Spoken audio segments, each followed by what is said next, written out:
Right, so Epoch is dueling. A new 3cm woman in the form of Tamako appears, and the plot now accelerates with Kawaii finishing his deck. This episode was amazing. Hello everyone and welcome to Dueling with Downton, and today we're talking all things episode 84 of the Yugioh Go Rush anime series. A fantastic episode that sees multiple characters that I really much enjoy interacting and dueling each other. Plus, it gives us our first official tag duel of the show. After all, the Odo twins versus Rovian was a 2-on-1 duel, not a tag duel. So let's start off by talking about the character of Tamako. Now, Tamako is an alien from the 3cm planet who doesn't like to work and will do anything to avoid a situation in where she has to work. However, don't let that fool you. After all, the character does have a lot of positive personality qualities, and we're going to be talking about all of those right here. At first impressions, you might think that this character is very lazy, but when you look deeper into the character, you will find that she's actually a very kind-hearted and thoughtful person who cares about everyone around her. After all, she really perks up and puts on a great performance when she sees that Mitsuko is in trouble as she tries to step up and help out her friend. We learn that she loves to turn into a basketball hoop and scare children, but at the same time we learn that she's also shy when talking to children. So therefore it makes us believe that the reason why she likes to scare people is because she's kind of trying to communicate with them, but at the same time her shyness overcomes herself, and it ends up with her scaring them off because she doesn't know how to properly communicate. Her character design is amazing, and her role within the show has to be something more important. After all, she was brought in during the middle of an arc, right when things are starting to get spicy. And she is one of the 40 people that Kawaii has beamed up for whatever reason.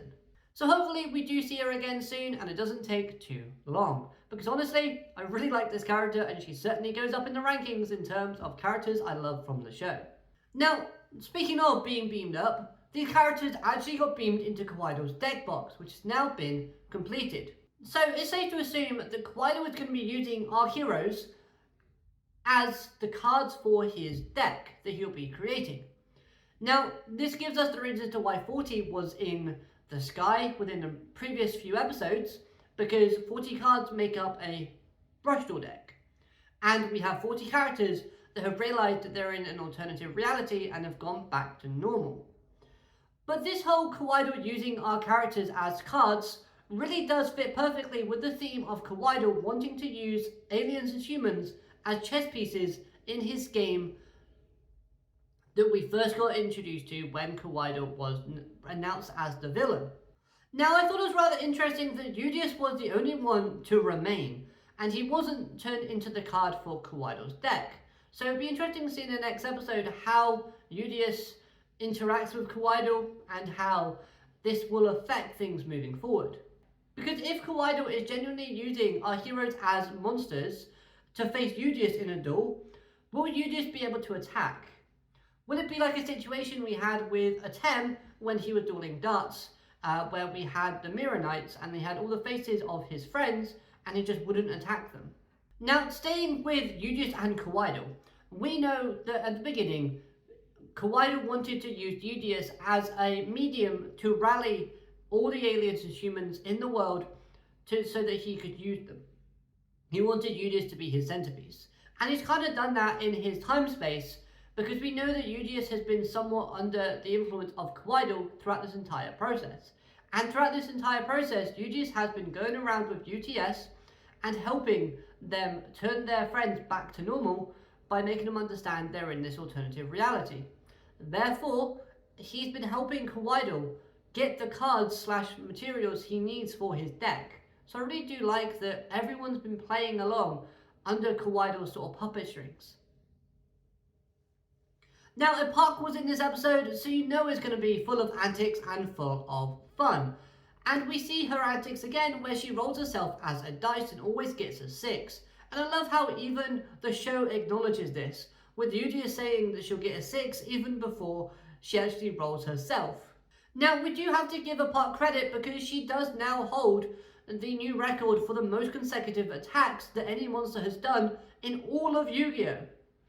After all, Atem's most famous Monster Cardo Berserk Soul combo that he used in the Season 4 of Duel Monsters was only 5 attacks on Weevil, where Epoch here uses 6. Now, on that multi-hit monster that Epoch uses, was it me or does it look like a redesign / refresh of Swordsman of Landstar? It would work and fit in theme as well, because we know that Swordsman of Landstar was in Joey's deck, and a lot of the monsters like Skull Dice and Graceful Dice that Epoch uses are kind of redesigns and refreshes of cards that Joey has used in his duels, in Duel Monsters. Now, saying with the duel, we actually did get our first official anime look at Bluetooth Enhanced Dragon, and this monster looked incredible. Plus, we have the 3 Meter Sisters genuinely looking like a decent tag team. So if we do get some more tag team duels in the future, I hope they team up again.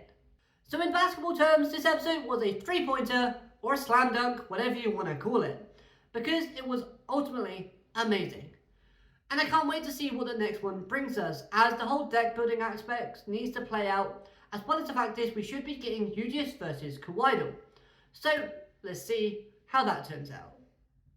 Seeing Yugioh and Phaser's interaction was great as well, as we learned that Phaser didn't actually put the joint tech monster inside of his deck. And with Phaser being clueless about what Yugioh was telling him in this episode was rather comical as well, and it did give me a little bit of a chuckle. So yeah, a brilliant episode. Let me know your thoughts on the comments down below, and I hope you had an amazing day. Alligator, Madane. Goodbye.